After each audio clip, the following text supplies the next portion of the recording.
सरकारी तंत्र की संवेदनहीनता और भ्रष्टाचार ने जनता की गाढ़ी कमाई के 150 करोड़ रुपए को न सिर्फ मिट्टी में मिला दिया है बल्कि उसे एक जहरीले खतरे में बदल दिया है। रायसेन के डिप्टिया और नूरगंज वेयर हाउस में 20,000 टन गेहूं अफसरों की लापरवाही की भेंट चढ़ गया। हैरानी की बात यह है कि 2017-18 में करीब 35 करोड़ में खरीदा गया ये गेहूं समय पर नहीं उठाया गया। इसे बचाने के नाम पर 34 बार कीटनाशकों का छिड़काव किया गया, वेयर हाउस का किराया भरा गया और करोड़ों रुपए ट्रांसपोर्टेशन पर फूंक दिए गए। देखते ही देखते लागत 150 करोड़ रुपए पहुंच गई, लेकिन गेहूं अब इंसानों तो क्या जानवरों के खाने लायक भी नहीं बचा है। स्थानीय निवासियों और जागरूक नागरिकों में इस महाबर्बादी को लेकर भारी आक्रोश है। स्थानीय प्रतिनिधि और किसान नेता का कहना है कि 2017 का गेहूं जब 2022 में यहां पहुंचा तभी वह खराब था। राजनीतिक दबाव में इसे यहां डंप किया गया। 35 करोड़ के गेहूं को सड़ाने के लिए 150 करोड़ खर्च किए गए हैं। ये जनता के टैक्स के पैसे का खुला दुरुपयोग है। वेयर हाउस के आसपास अब कीटनाशकों और सड़ते अनाज की भयंकर बदबू फैल रही है, जिससे महामारी का खतरा पैदा हो गया है। लैब टेस्ट में अनाज को अमानत घोषित कर दिया गया है। सवाल यह है कि आखिर इस जहरीली लापरवाही का असली जिम्मेदार कौन है? क्या सरकार उन सफेद पोशों और रसूखदारों पर कार्रवाई करेगी जिनके दबाव में ये अनाज सड़ाया गया है? खतरनाक कीटनाशक के 34 बार छिड़काव से अनाज बना जहर। प्रशासनिक फेलियर, 9 सालों तक अनाज की सूत नहीं ली गई। स्वास्थ्य संकट, आसपास के इलाकों में संक्रमण का बड़ा खतरा। क्या अब भी प्रशासन मौन रहेगा या इस अनाज घोटाले की निष्पक्ष जांच होगी? मामला अभी मेरे संज्ञान में आया और मुझे इसकी अब जानकारी लगी। 2016-17 में जो गेहूं तुला और तुलने के बाद लगभग 2022 में यहाँ आया तो उस समय ये गेहूं खराब था। जब गेहूं खराब था तो यहाँ पहुँचाया क्यों गया? मतलब जहाँ से पहुँचाया वहाँ की राजनीति या जो भी रसूखदार रहे वहाँ राजनीति में उनके दबाव में चलते हैं गेहूं पहुँचाया गया। आप शासन के पैसे का दुरुपयोग देखिए कि 35 करोड़ के गेहूं के लिए 150 करोड़ रुपए इन्होंने दाव पे लगा दिए, जिसमें कीटनाशक, किराया, भाड़ा, दुनिया भर की चीज। आप 35 करोड़ के लिए 150 करोड़, मतलब सरकार में क्या मूर्ख लोग बैठे हैं? और ये राजनेता जो है अपने जनता के जो टैक्स का पैसा है इनका इतना दुरुपयोग कर रहे हैं, जनता को मूर्ख बना रहे हैं।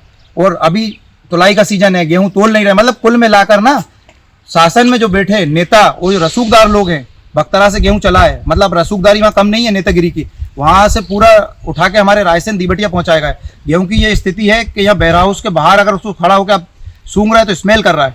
कल से हवा चलेगी, कोई वायरस या खराबी जितनी कीटनाशक डली है उनका रिएक्शन आसपास रहने वाले ग्रामीणों पर भी पड़ेगा। तो इसका जवाबदार कौन? सरकार को इस मामले में इस गेहूं को डिस्पोज करके खत्म करे और जो भी कार्यक्रम करना इस गेहूं का शीघ्र करे। 2022 में जब यह आया था जब भी खराब था, तो अब आप स्थिति समझ लीजिए कि 2025-26 चल रहा है तो क्या स्थिति हो गई होगी। तो इस संबंध में सरकार को क्या करना चाहिए? क्या मांग है आप किसान नेता होने के नाते? मेरा तो ये कहना है कि सरकार इस गेहूं को शीघ्रता से डिस्पोज करे, जिससे शासन के पैसे भी बचे और इस अनाज को किसी भी तरह से जानवरों या मतलब मानव के काम ना आए, नहीं तो पता पड़े कि उनमें दूसरी प्रकार की बीमारियां इस चक्कर में हो जाएं। क्योंकि जब केमिकल लगभग 2017 से 25 तक अगर केमिकल बराबर उस पर स्प्रे किया जा रहा है तो आप भी जानते हैं कि कितना पेस्टिसाइड उस पर उपयोग किया गया है। ये यहाँ दिनचर्या में 2022 में जो है बख्तरा से आया था, वो पहले से ही जो है डैमेज हो रहा था। इस संबंध में शासन को जानकारी नहीं दी गई? नियमित शासन को जानकारी यहाँ से शाखा से भेजी गई है और इस बीच जो है 22,000 में से 8,000 8,500 के आसपास जो है उसका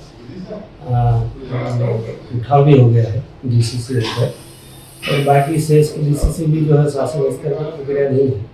कितनी लागत होगी पूरे गेहूं की? ये लागत जो है उसका आप एक मोटा इतनी कह सकते हैं कि 2,000 रुपये के 1,500 रुपये के हिसाब से जो है उसका आप निकाल लीजिए। उसके कितना टन गेहूं था? 22,000 टन था उसमें। सर, अब ये जो अमानक गेहूं है इसको डिस्पोज किस तरह से करेंगे? कहा जा रहा है कि वो जहरीला हो गया, जहाँ भी डालेंगे वहाँ संक्रमण फैलने की वो है परेशानी।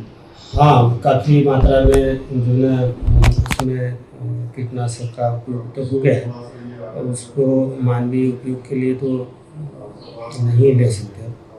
उसका डीसी से होके जो है उसमें फीड या उसमें जो है अगर शासन स्तर से निराकरण करें तो सर सूत्र बता रहे हैं कि ये जहरीला गेहूं अगर कहीं पशुओं ने भी खा लिया तो वो उनकी भी मृत्यु हो सकती है, इस तरह का अमानक हो गया। अब इसको किस तरह से डिस्पोज किया जाएगा, क्या निर्देश हैं आपके? ये तो शासन ने बताया कि शासन के निर्णय लेके से यहाँ से तो हम निराकरण के लिए चिट्ठी लिखते हैं, जो शासन की गाइडलाइन होगी। ऐसा क्या कारण रहा कि इतना सारा गेहूं जो है खराब नहीं किया, उस पर क्या देख रेख नहीं की गई, क्या ध्यान नहीं दिया गया?